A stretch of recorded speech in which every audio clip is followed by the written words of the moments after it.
कामयाबी एक दिन में नहीं मिलती, लेकिन अगर कोशिश करते रहो तो एक दिन जरूर मिल जाती है। आज हम लोग स्टार्ट करने वाले हैं रिलेशन एंड फंक्शन का काइंड ऑफ रिलेशन। बहुत इंपॉर्टेंट, बहुत ही मजेदार टॉपिक है। ध्यान से आप लोग देखिएगा, एग्जाम में आएगा ही आएगा। यहीं से आपके 12th की दुनिया की स्टार्ट हो रही है। ध्यान से देखो, सबसे पहला जो आपको पढ़ना है आइडेंटिटी। Identity relation. देखना, बहुत सारे बच्चों को इसमें दिक्कत होती है।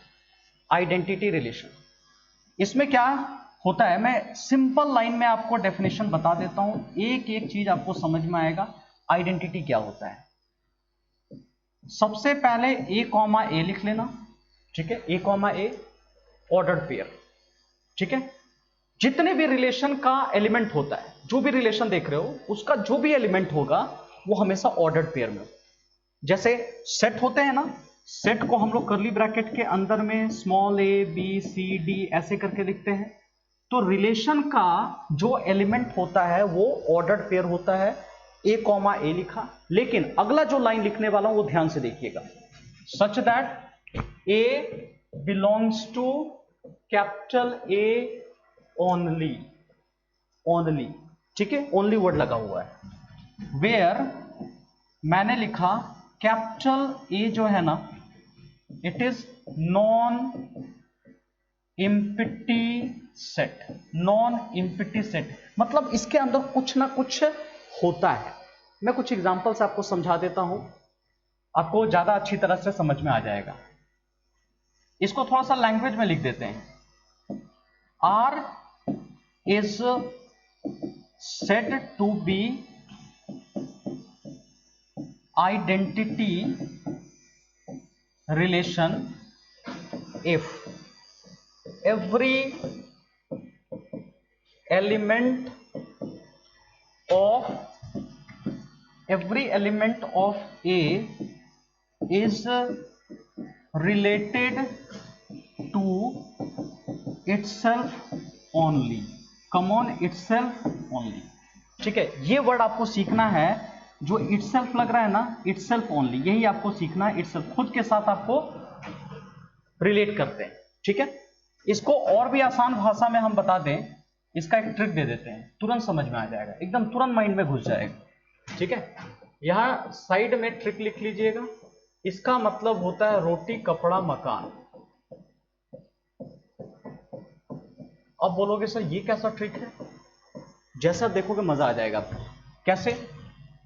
लेट ए में 1 2 3, ये नन एम्प्टी सेट हो गया, कुछ ना कुछ इसके अंदर तो है ही, ठीक है, एलिमेंट हो गया। अब देखो, एक रिलेशन ऐसा है आर, ठीक है, आर, और मैंने रखा 1 1 2 2 3 3। इसको और मजेदार बनाने के लिए इसका नाम R1 कर देते हैं। एक और देते हैं R2, 1 1 2 2 1 3, ऐसा लिखा। एक और मैं दे देता हूं, देख लीजिए, 1 1 2 2 3 3 और 1 3 लिखा मैंने, ठीक है। अगर कोई आपसे पूछता है कि कौन सा इसमें से आइडेंटिटी रिलेशन, देखो आइडेंटिटी का मतलब क्या हो गया कि सेट ए के अंदर जितना भी एलिमेंट है ना, उसका खुद के साथ कनेक्शन होना चाहिए, सिर्फ खुद के साथ, इटसेल्फ कह रहा है। जैसे 1 का 1 के साथ, 2 का 2 के साथ, 3 का 3 के साथ, तो उतना ही कनेक्शन होना चाहिए, ना उससे कम होना चाहिए ना उससे ज्यादा होना चाहिए। जितने भी एलिमेंट है उन सारे एलिमेंट का खुद से कनेक्शन होना चाहिए, ठीक है, खुद से। तो अब बोलोगे सर इसमें कौन सा आइडेंटिटी है, ये तो पहचानने में थोड़ी दिक्कत होगी, तो इस ट्रिक का इस्तेमाल करेंगे, रोटी कपड़ा मकान। कुछ लोग ऐसे होते हैं, भगवान मेरे को इतना ही चाहिए, ना इससे कम चाहिए ना उससे ज्यादा चाहिए, इतना ही चाहिए मेरे को, जितना एलिमेंट है उतना ही चाहिए। तो देखते हैं कौन सा इसमें आइडेंटिटी है, नीचे से चेक करते हैं। ये क्या आइडेंटिटी होगा? देखो इसमें 3 एलिमेंट है, 1 का 1 के साथ है, ठीक है, 2 का 2 के साथ है, ठीक है, 3 का 3 के साथ है, लेकिन देखो 1 कॉमा क्या आ गया, 3 आ गया, देखा? तो ये मेरा आइडेंटिटी नहीं है।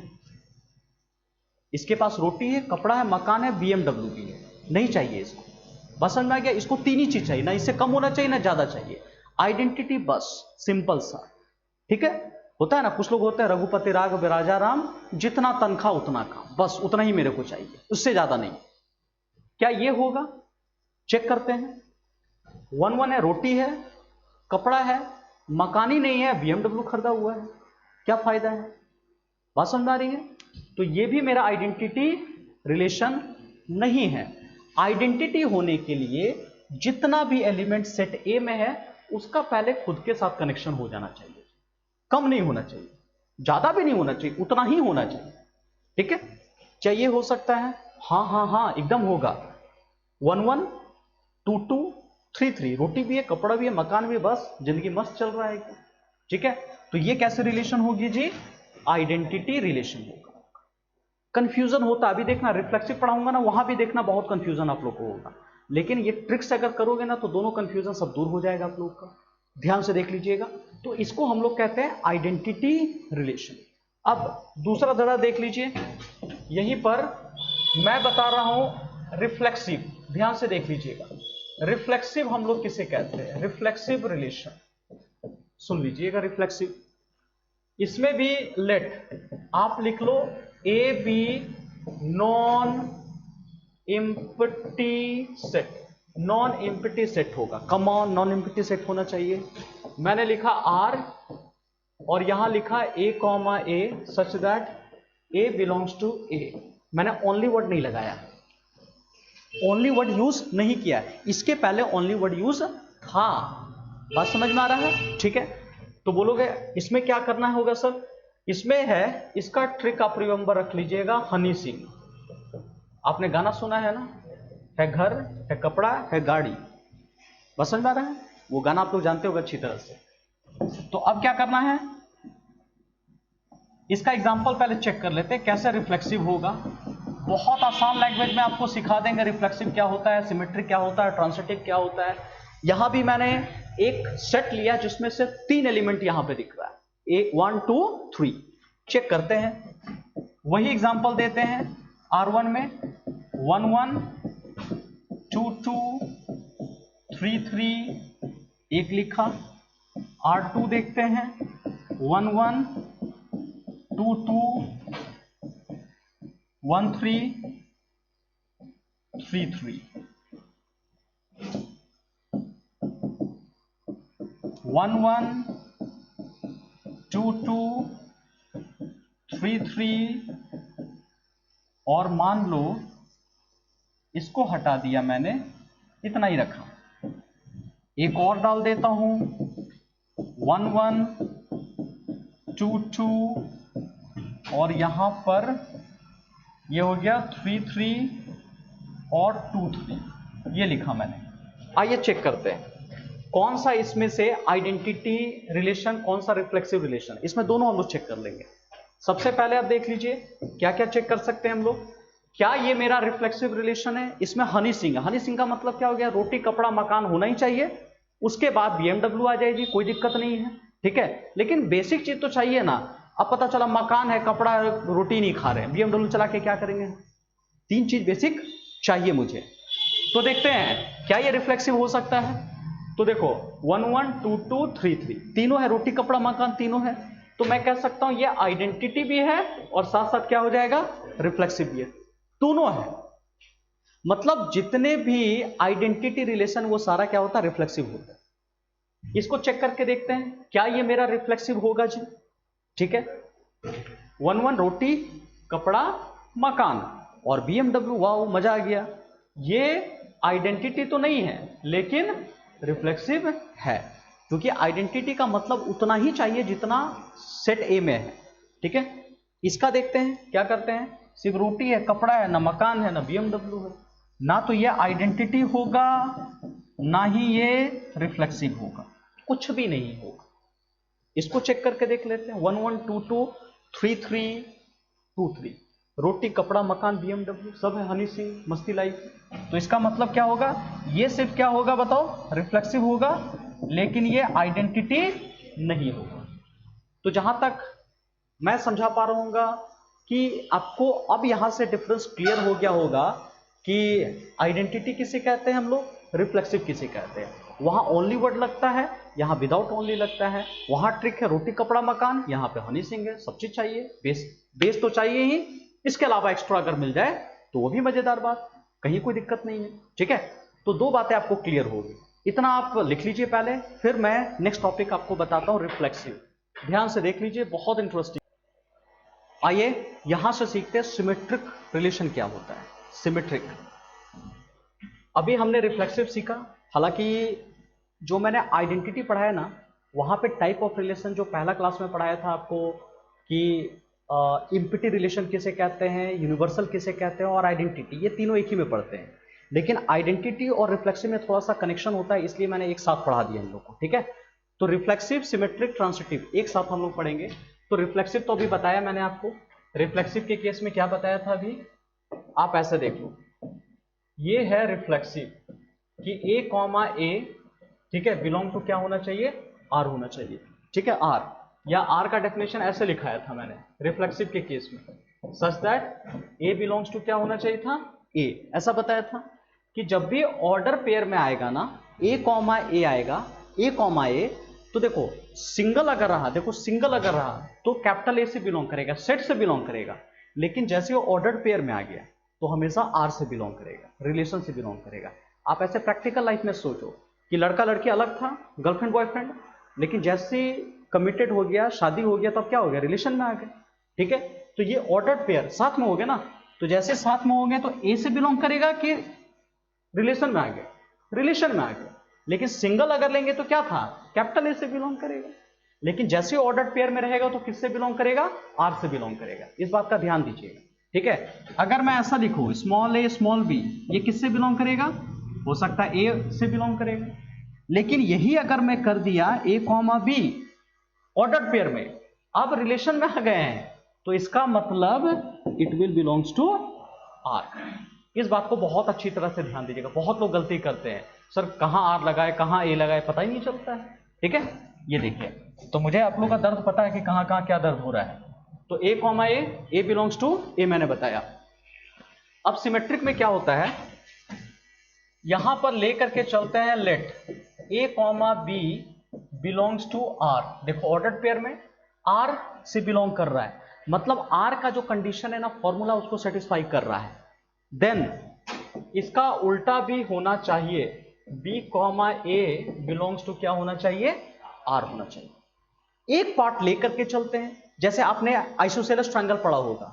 आइसोसेलेस ट्रायंगल में कि अगर दो एंगल इक्वल होता है तो साइड क्या होता है, इक्वल होता है। एंगल इक्वल तब साइड इक्वल, उसका उल्टा भी सही है। पाइथागोरस थ्योरम में आपने क्या पढ़ा था, सोचो, अगर राइट एंगल ट्रायंगल है तो एच पी बी, एच का स्क्वायर इक्वल टू पी का स्क्वायर प्लस बी का स्क्वायर। राइट एंगल हुआ तो ये हुआ, उल्टा भी सही है, अगर ये हुआ तो क्या होगा, राइट एंगल। उसी तरह सिमेट्रिक के केस में क्या होगा, A comma B belongs to R, तब क्या होना चाहिए, B comma A belongs to R होना चाहिए। एक पार्ट दिया रहेगा, दूसरा पार्ट आपको प्रूव कर देना, बस हो गया सिमेट्रिक। ठीक है, ट्रांसिटिव के केस में आ जाओ, अभी इस पे हम लोग क्वेश्चन पढ़ेंगे।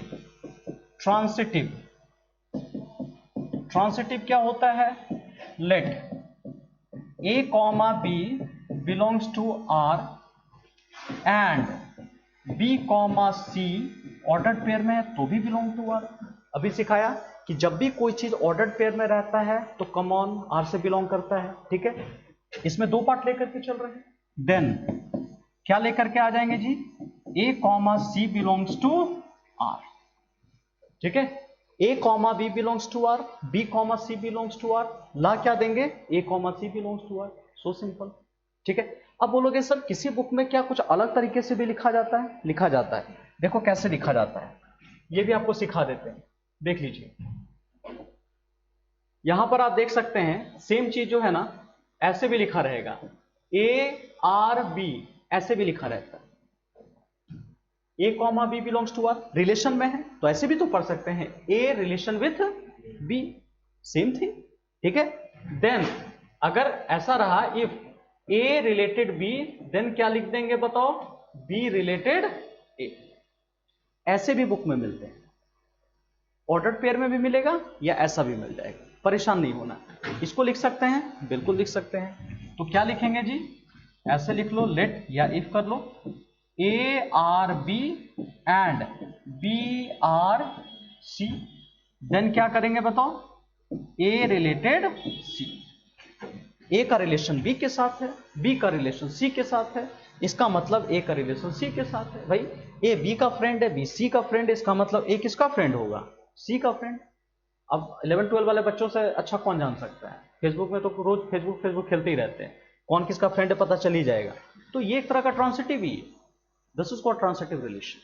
ठीक है, रिफ्लेक्सिव जो सिखाया था आपको देख लो, क्योंकि इसी पे पूरा लगभग चैप्टर हम लोग का खत्म होगा जी। रिफ्लेक्सिव, रिफ्लेक्सिव क्या बताया था मैंने आपको, बताया था कि let A comma a belong to, क्या बताया था आर, यही तो बताया था।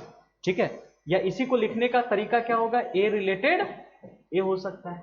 बस ये तीन बातें आपको बहुत अच्छी तरह से सीख लेना है, रिफ्लेक्सिव, सिमेट्रिक, ट्रांसिटिव। ठीक है, A comma A belongs to R, A comma B belongs to R, B comma A belongs to R. ठीक है, उसी तरह A comma B belongs to R, B comma C belongs to R, A comma C belongs to R हो जाएगा। ठीक है, अब इन तीनों को मिला करके एक रिलेशन बनता है जिसको हम लोग कहते हैं इक्विवेलेंस रिलेशन। ये भी ध्यान से देखिएगा, इक्विवेलेंस रिलेशन किसे कहते हैं हम लोग, इक्विवेलेंस रिलेशन हम लोग किसे कहेंगे। इक्विवेलेंस रिलेशन का मतलब क्या हो गया कि if our relation is reflexive, symmetric and transitive, then it is equivalence relation. ये कैसा हो जाएगा, ये हमारा इक्विवेलेंस रिलेशन हो जाएगा। इस बात को बहुत अच्छी तरह से ध्यान दीजिएगा, ये हमारा इक्विवेलेंस रिलेशन हो जाएगा। आइए अब हम लोग सीखते हैं इक्विवेलेंस क्लास। इक्विवेलेंस रिलेशन सीखा ना, रिफ्लेक्सिव, सिमेट्रिक, ट्रांसिटिव। अब हम लोग सीखेंगे इक्विवेलेंस क्लास क्या होता है। ये जो होता है ना, हर क्वेश्चन में तो बोल देगा कि इक्विवेलेंस प्रूव कीजिए, लेकिन एक पूछ भी लगा देगा, इक्विवेलेंस क्लास लगा देगा। यही मजेदार है जो 6 मार्क्स का क्वेश्चन बन जाता है कभी कभी रिलेशन चैप्टर से। ठीक है, अगर ये इक्विवेलेंस क्लास नहीं लगेगा तो 4 मार्क्स का आ जाता है, और लग गया तो यही क्वेश्चन आपका 6 मार्क्स मतलब 6 मार्क्स में कन्वर्ट हो जाता है। ठीक है, अब है क्या, देखो ये बॉक्स वाला ब्रैकेट स्क्वायर ब्रैकेट में लिखा जाता है, x हो गया, इसका मतलब x का वैल्यू फाइंड करना है, such that x comma y belongs to क्या होगा, r ऑर्डर्ड पेयर में है, और y बिलोंग्स टू क्या दिया हुआ a, क्योंकि एक ही सेट पे काम करना है आपका। रिलेशन का डेफिनेशन आपको पढ़ाया था कि r is the subset of a cross b होता है, लेकिन 12th में जो पढ़ना है सिर्फ a क्रॉस a पर ही काम करना है, इसी पर काम करना है। ठीक है, इसी पर काम करना है। जिसने मेरा पहला क्लास नहीं किया, वीडियो दिया हुआ है, उसको जरूर देख लीजिएगा। x comma y belongs to r, y belongs to a हो गया, इसका मतलब x का वैल्यू फाइंड करना है, और दिया क्या रहेगा समझो, y का दिया रहेगा। ठीक है, इस बात का बहुत अच्छी तरह से ध्यान दीजिएगा। एक टॉपिक हम लोग और सीखेंगे जिसको हम लोग कहते हैं एंटी सिमेट्रिक। हालांकि बहुत कम क्वेश्चन पूछा जाता है, लेकिन फिर भी देख लो सिमेट्रिक। इसमें क्या होता है कि let a comma b belongs to r and b comma a belongs to r। ध्यान से देखो, a comma b belongs to r, b comma a belongs to r, then a equal to b होगा। ठीक है, a equal to b होगा, बस समझ में आ रहा है। ठीक है, a b भी a comma b belongs to r कर रहा है, इसका उल्टा भी r से बिलोंग कर रहा है, इसका मतलब जरूर a इक्वल टू क्या होगा, b हो जाएगा। ठीक है, तो इसको हम लोग कहते हैं एंटी सिमेट्रिक। ठीक है, एंटी सिमेट्रिक, ये सिमेट्रिक का उल्टा नहीं होता है, this is different concept. Clear, anti symmetric. तो इसको लिख लीजिए। बस अब हम लोग क्वेश्चन से स्टार्ट करेंगे, आपको एक एक कंसेप्ट में समझाऊंगा, यही पूरे थ्योरी पे पूरा का पूरा क्वेश्चन आपका बन जाएगा। बताया मैंने कि इम्पिटी किसको कहते हैं, यूनिवर्सल किसको कहते हैं, और आज हमने सीखा आइडेंटिटी किसे कहते हैं, रिफ्लेक्सिव किसे कहते हैं, सिमेट्रिक किसे कहते हैं, और उसके बाद ट्रांसिटिव किसे कहते हैं, एंटी सिमेट्रिक क्या हो गया, इक्विवेलेंस क्लासेस क्या हो गया। इतने सारे टॉपिक आज हम लोग पढ़े। अब हम लोग क्वेश्चन डिस्कस करेंगे कि क्वेश्चन एग्जैक्टली क्या है। पहले इसको नोट डाउन कर लीजिए से। आइए, तो अब हम लोग क्वेश्चन बनाना सीखते हैं, जो मैंने कंसेप्ट पढ़ाया उस कंसेप्ट पर। सबसे पहले देख लीजिए कुछ आसान क्वेश्चन एनसीईआरटी का। मैंने पहले भी बताया था, मैं पूरा एनसीईआरटी बुक खत्म करवाऊंगा, फिर एनसीईआरटी एग्जाम्पलर बुक खत्म करवाऊंगा जिसमें टफ टफ क्वेश्चन रहते हैं, ठीक है। फिर आर डी शर्मा का जो टफ क्वेश्चन है वो मैं करवा दूंगा आपको, क्लियर। तो देखिए पर्पस क्या है, a relation R is a set in a set A is said to be equivalence relation. ये तो ठीक है, चलो ये तो बताया मैंने। यहां से देखिए क्वेश्चन यहां से स्टार्ट होता है, ठीक है। T be the set of all triangle in a plane with R a relation in T. देखिएगा एक सेट दिया गया टी, जैसे वहां कैपिटल ए लेते थे, ये क्या होगा टी हो गया, ठीक है। और a relation in T given by R, R का जो कंडीशन दिया हुआ T1, T2 such that T1 is congruent to T2, show that R is an equivalence relation. आइए मैं इसको बता देता हूं अपने लैंग्वेज में। ये तो क्वेश्चन है,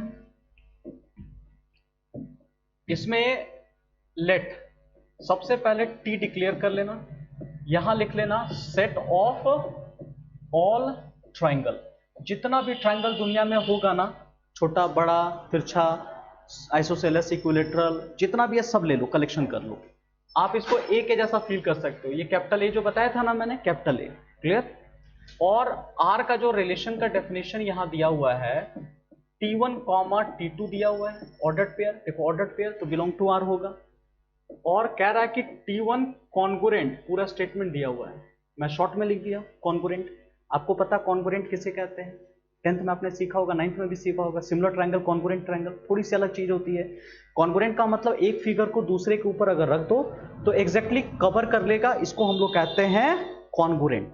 लेकिन सिमिलर का मतलब ये नहीं है कि कवर कर लेगा, उसी के जैसा होना चाहिए। छोटा समोसा बड़ा समोसा आप कह सकते हो, छोटा ट्रायंगल इक्विलेटरल ट्रायंगल, एक बड़ा सा इक्विलेटरल ट्रायंगल बना लिया, ये क्या सिमिलर है, कॉन्ग्रुएंट नहीं है। बात समझ में आ रहा है, ठीक है। अब जैसे देखो क्या करना है,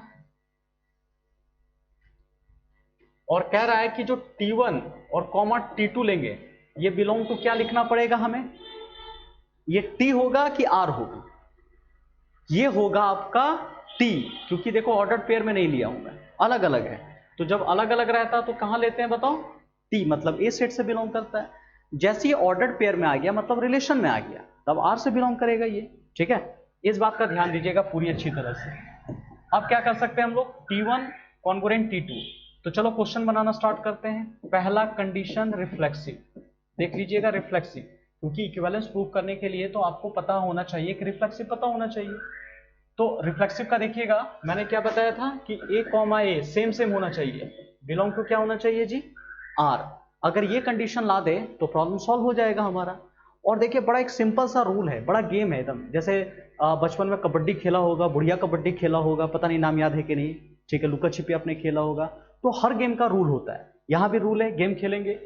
अगर ऑर्डर्ड पेयर में रहेगा तो ये वाला लाइन लिखेंगे, स्टेटमेंट लिखेंगे, कॉन्ग्रुएंट लिखेंगे, ठीक है। और कॉन्ग्रुएंट रहा तो कैसा लिखेंगे, ऑर्डर्ड पेयर में लिखेंगे। बस ये छोटा सा रूल, बस 6 मार्क्स आ गया, टॉपर बन जाओगे आप। ध्यान से सुनिए एकदम, करना क्या है, अगर x, y रहा ऑर्डर्ड पेयर में बिलोंग टू R, तो क्या लिखेंगे जी, x कॉन्ग्रुएंट क्या लिख देंगे, y लिख देंगे, ठीक है। और उल्टा रहा, अगर ये दिया रहता तो हम क्या लिखते, ऑर्डर्ड पेयर में करके लिखते, x, y belong to R लिखते। बस ये छोटा सा गेम आपको खेलना है। ऑर्डर्ड पेयर में रहा तो कॉन्ग्रुएंट, कॉन्ग्रुएंट रहा तो ऑर्डर्ड पेयर। जैसे आइसोसेलेस ट्रायंगल में आपने सीखा ना, एंगल इक्वल तो साइड इक्वल, और साइड इक्वल तो एंगल इक्वल, बस इतनी सी बात है, ठीक है। अब देखो रिफ्लेक्सिव क्या करना है, लेट पहले मैं एक ट्रायंगल ले रहा हूं T1, तो T1 देखो ऑर्डर्ड पेयर में नहीं है, मतलब बिलोंग तो किससे करेगा, T से, R से नहीं। इस बात का ध्यान दीजिएगा, सीख जाइए, सिखा कर रहेंगे एकदम, ठीक है। T1 belongs to T। तो क्या करना है, एक ट्रायंगल क्या खुद का कॉन्ग्रुएंट हो सकता है, T1 कॉन्ग्रुएंट T1 हो सकता है। एक ट्रायंगल क्या खुद से हो सकता है, सेम सेम हो गया, कॉन्ग्रुएंट हो गया। तो क्या लग रहा है, ऐसा वाला डेफिनेशन आ गया, तो इसको ऑर्डर्ड पेयर में उल्टा करके लिखेंगे। तो उल्टा क्या लिखेंगे बताओ, T1 क्या लिख दें, T1 ही हो जाएगा, सेम सेम है। अगर ऐसा रहता x कॉन्ग्रुएंट y रहता तो क्या लिखते हैं, x, y लिखते हैं। लेकिन यहां भी T1 है, यहां भी T1, यहां भी करण है, फिर यहां करण है, डबल रोल है, क्या दिक्कत है, यहां करण अर्जुन था, यहां दोनों जगह करण करण है, ठीक है। तो बिलोंग्स टू क्या करेंगे बोलो आप, आर लिखेंगे क्योंकि ऑर्डर पेयर में है। लो जी प्रूव हो गया। यही तो लाना था, same same, a comma A belongs to R, come on R, ठीक है। यही T1 comma T1 belongs to are. हमने एक लिया ट्रायंगल, फिर सोचा अच्छा क्या वो ट्रायंगल इस कंडीशन को सेटिस्फाई करेगा, और रिफ्लेक्सिव होने के लिए खुद के साथ कनेक्शन होना चाहिए। क्या एक ट्रायंगल खुद का कॉन्ग्रुएंट हो सकता है? हाँ जी हो सकता है, होगा तो क्या होगा, रिफ्लेक्सिव हो जाएगा, ठीक है। रिफ्लेक्सिव हो गया तो आप लिख सकते हो hence R is come on reflexive on, किस पे हो जाएगा, टी पर। अगर ए रहता तो ए लिखते हैं हम, ठीक है। ये सब लाइन सीखना है लिखने के लिए। उसके बाद आ जाओ सिमेट्रिक चेक कर लेते हैं, क्या सिमेट्रिक भी वही होगा, थोड़ा कलर चेंज कर ले। इसमें क्या बताया था, let T1 comma T2 belong to R, ये पार्ट लेकर के चलेंगे और सॉल्व करते करते क्या ला देंगे, T2 comma T1 belongs to are, T1 T2 लेकर के चलेंगे, ला क्या देना है, T2 कॉमा T1। तो देखो ये ऑर्डर्ड पेयर में है, रूल क्या बताया था, गेम कैसा सिखाया था कि ऑर्डर्ड पेयर में रहेगा तो ऐसा लिखेंगे कॉन्ग्रुएंट। तो बताओ क्या लिखेंगे, T1 कॉन्ग्रुएंट T2। अच्छा ऐसा भी हो सकता है जब T1 T2 के कॉन्ग्रुएंट है तो T2 भी T1 के कॉन्ग्रुएंट। तो क्या ऐसा हो सकता है, कॉन्ग्रुएंट आ गया ना। अब वापस चले, कम ऑन वापस चले ऑर्डर्ड पेयर में। तो ऑर्डर्ड पेयर में क्या लिखेंगे, T2 कॉमा T1 लिखेंगे, बिलोंग टू क्या होगा, आर। तो देखो हमने क्या लेकर के चला था, T1 comma T2 belong to R, आ क्या गया जी, T2 comma T1 belongs to R. इसका मतलब आर क्या है, सिमेट्री। किस पर है, ऑन टी। सेट ए कह सकते हो, सेट टी कह सकते हो। लाइन सीख लीजिए बढ़िया से, कैसे होगा बढ़िया से सीख लीजिए। R is symmetric on T, लिख सकते हैं। आइए क्या ट्रांसिटिव खेल सकते हैं गेम, खूनी कलर ले लेते हैं थोड़ा सा। ये हो गया ट्रांसिटिव। ट्रांसिटिव में सिखाया था, let T1 comma T2 belong to R and T2 comma T3 belong to R, ठीक है। ला क्या देना है, हाँ पता है आप लोग को, T1 comma T3 belong to R. तो ऑर्डर्ड पेयर है तो डेफिनेशन सिखाया था कैसा, कॉन्ग्रुएंट। यहां कैसा, T2 कॉन्ग्रुएंट T3 होगा, होगा, ठीक है। ये समझो इक्वेशन 1, ये समझो इक्वेशन 2। तो क्या कर सकते हैं, फ्रॉम इक्वेशन 1 एंड इक्वेशन 2 क्या लिखेंगे, T1 कॉन्ग्रुएंट T3 लिख सकते हैं। T1 T2 के कॉन्ग्रुएंट है, T2 T3 के कॉन्ग्रुएंट है, तो T1 कॉन्ग्रुएंट T3, ठीक है, हो गया। इसका मतलब क्या लिखेंगे, सोचो सोचो ना, T1 comma T3 belong to क्या हो गया, R। इसका मतलब R इज ट्रांसिटिव, R मेरा ट्रांसिटिव है।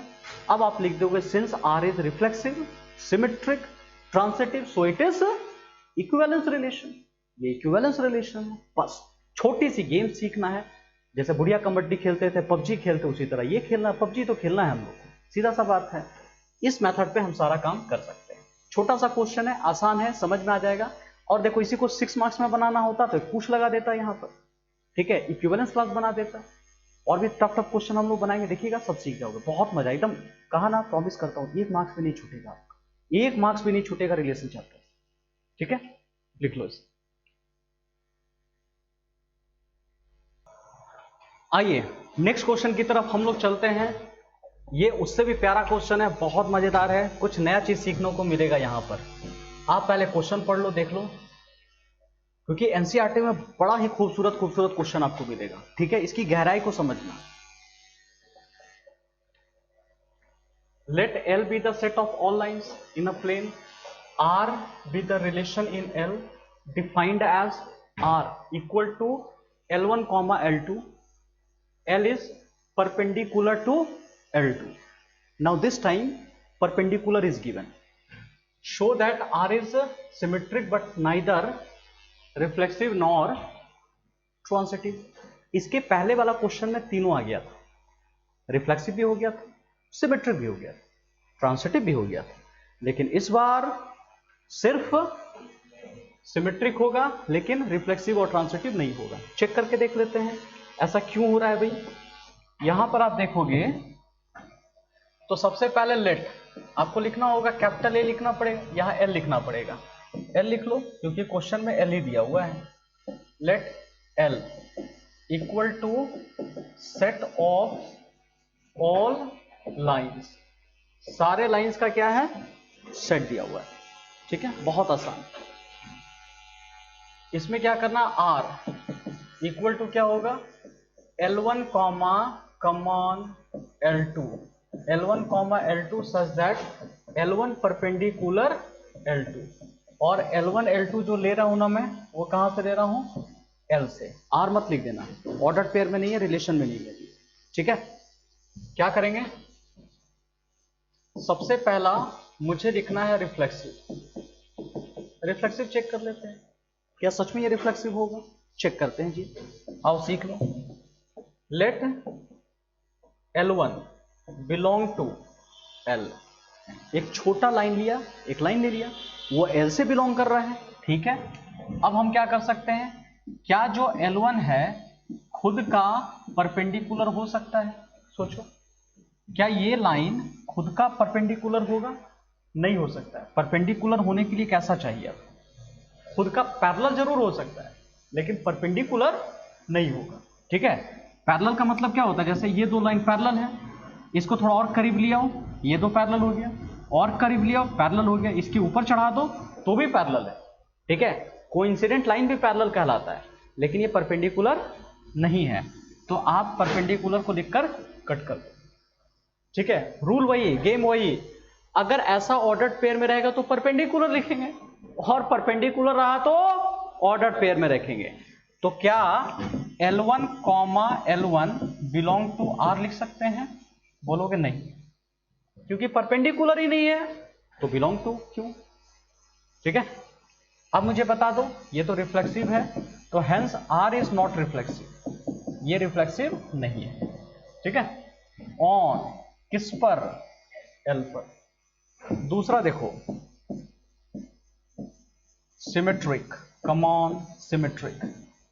सिमेट्रिक क्या करेंगे, late L1 comma L2 belong to क्या लेकर के चलेंगे, R हम लोग लेकर के चलेंगे।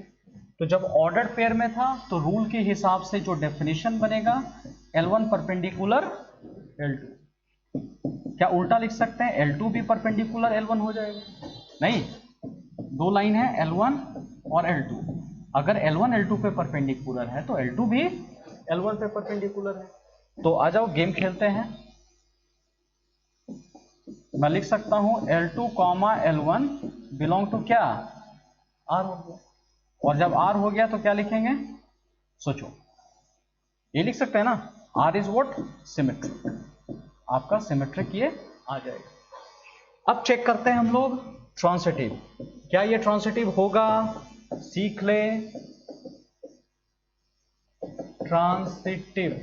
तो ट्रांसिटिव के केस में हम लोग क्या लेकर के चलेंगे, let L1 comma L2 belong to कितना, R, L2 comma L3 belong to कितना, R, L1 perpendicular L2 and L2 perpendicular L3, ऐसा लिख सकते हैं। लेकिन सोचो, L1 L2 पे परपेंडिकुलर है और L2 मान लो यहां पे लिख दिया L3, इसका नाम L3, ये परपेंडिकुलर है, तो क्या बताओ, तो L1 L3 का परपेंडिकुलर होगा, नहीं होगा, but L1 not perpendicular to L3, ये पैरेलल बन जाएगा लेकिन परपेंडिकुलर नहीं होगा। तो डायरेक्ट लिखेंगे hence L1 comma L3 not belongs to R, तो क्या लिखेंगे, R is not transitive, R हमारा ट्रांसिटिव नहीं है। तो अभी तक हमने क्या सीखा, आपको बताया आइडेंटिटी, उसके बाद बताया reflexive, symmetric, transitive, equivalence relation, उसके बाद बताया मैंने इक्विवेलेंस क्लास, एंटी सिमेट्रिक और कुछ क्वेश्चंस मैंने समझाया, 2 ट्रिक भी दिया आपको। आइडेंटिटी के लिए रोटी कपड़ा मकान, रिफ्लेक्सिव के लिए हनी सिंक। तो इस बात से आप रिमेंबर कर पाओगे पूरा का पूरा। ठीक है।